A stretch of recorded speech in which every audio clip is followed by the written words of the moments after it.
Muitas pessoas perguntam e escrevem e-mails e questionam sobre o mandamento do dízimo. E tem sido mesmo um assunto muito procurado por aqueles que se interessam pela restauração das raízes da fé. As pessoas questionam, é natural questionar esses dogmas antigos, e as pessoas naturalmente questionam, mas seria esse um mandamento? Seria a forma como isso é usado aí fora, né, nos meios cristãos, a forma correta? Né? E a gente vê muita extorsão, muito poder de persuasão, muita manipulação, e muitas pessoas tomam aversão a este princípio do dízimo. Eu quero dizer que eu entendo você, eu quero dizer que você não está errado em questionar, porque faz parte da natureza humana. Aquele que busca a verdade, ele questiona, ele julga. Mas eu quero dizer para você o seguinte: não é só porque pessoas, instituições fazem mau uso de algo, que este algo está condenado, está em desuso. Pelo contrário, eu me lembro há alguns anos, há vários anos, começou a surgir um movimento entre algumas igrejas evangélicas, de banir-se de camisa de menino, de estampa, de adesivo, de quadro, sei lá do que.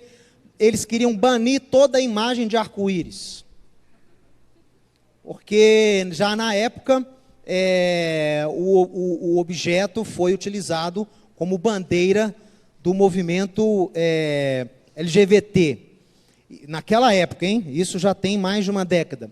E eu comecei a ver as pessoas banindo, e até que um dia, eu acho que meus pais tinham um adesivo no carro, e esse adesivo dizia: Cristo é vida.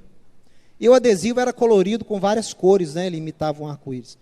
E aí uma pessoa veio nos exortar, que nós deveríamos tirar aquele adesivo do carro, porque era um adesivo que tinha arco-íris, e o arco-íris é do diabo.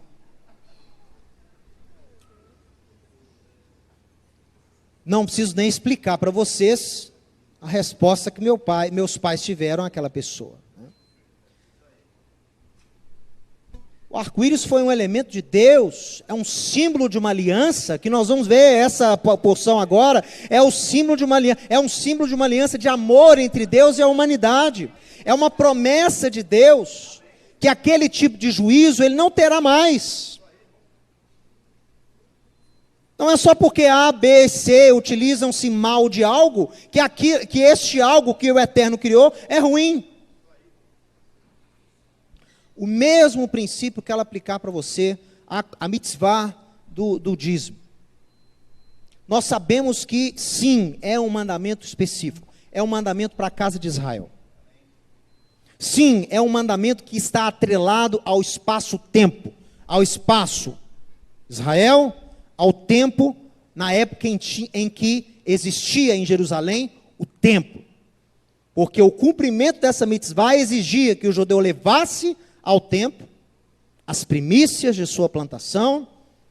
Havia também o princípio de dizimar-se, ou seja, de dar-se o dízimo, a 10ª parte de rendas, de lucros.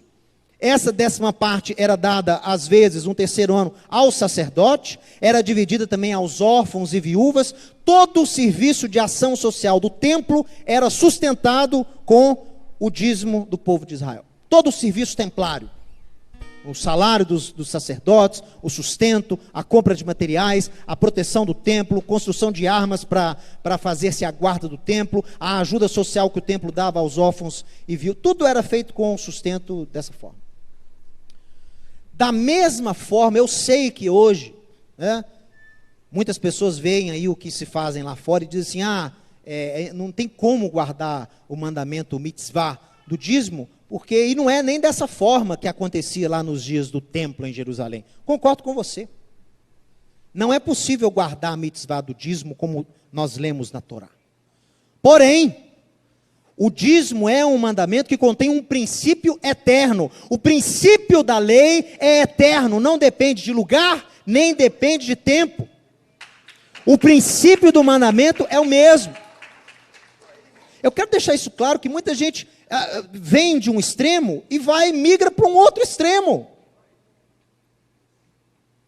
O princípio da lei é eterno. Então, da mesma forma que lá atrás, Deus deu essa, para que Deus deu essa lei para o judeu? Para que o judeu soubesse ser grato a Deus, para que o judeu não se apegasse muito à prosperidade que Deus mesmo prometeu que ele teria. O dízimo é um princípio bíblico, para você não se atrelar muito àquilo, para você adestrar a sua alma a dar. Então, da mesma forma, o princípio da lei, da mitzvah, pode ser aplicado hoje, mesmo não tendo templo. Porém, o princípio é algo que nós dizemos a você, pratique-o, porque é bom. O princípio da Torá é bom e é válido. Se você, pode dar 10%, você pode ofertar como você queira. Por isso que aqui, quando nós fazemos, nós gostamos muito de dizer a oferta, é o período da tzedakah, é o período da terumá, da oferta. Se você quiser dar essa oferta, a quantidade você escolhe. Já há um princípio estabelecido na Torá, que é 10%. Antes da lei já existia esse princípio. Você vê Abraão fazendo o quê? Dizimando a Melquitzedek. É um princípio, nem tinha lei ainda. Nem existia em Jerusalém templo. Abraão já vai lá e dizima. Abraão não estava preocupado em cumprir a mitzvah do dízimo. Abraão estava preocupado em aplicar um princípio divino, honrando aquele do qual vem o sustento espiritual. Melquitzedek ali era quem daria para Abraão. Abraão seria o sucessor de Melquisedeque na função de ser representante de Deus na terra. E para honrá-lo na sua posição de abençoador, Abraão então dá o dízimo das suas posses. Eu não queria estar falando disso aqui agora, mas muitas pessoas até nos atacam porque nós fazemos uso desse princípio da Torá, que é um princípio bíblico. Não foi cristão nenhum, não foi pastor nenhum que inventou isso, é um princípio bíblico. Por mais que usurpam e usem de má forma algo que Deus criou, esse princípio não é de autoria deles. Eles não têm o direito de deturpar uma coisa que o Eterno criou. Então eu estou aqui para esclarecer para você. Eu não estou falando nada aqui que não é correto, nada aqui que não seja bíblico.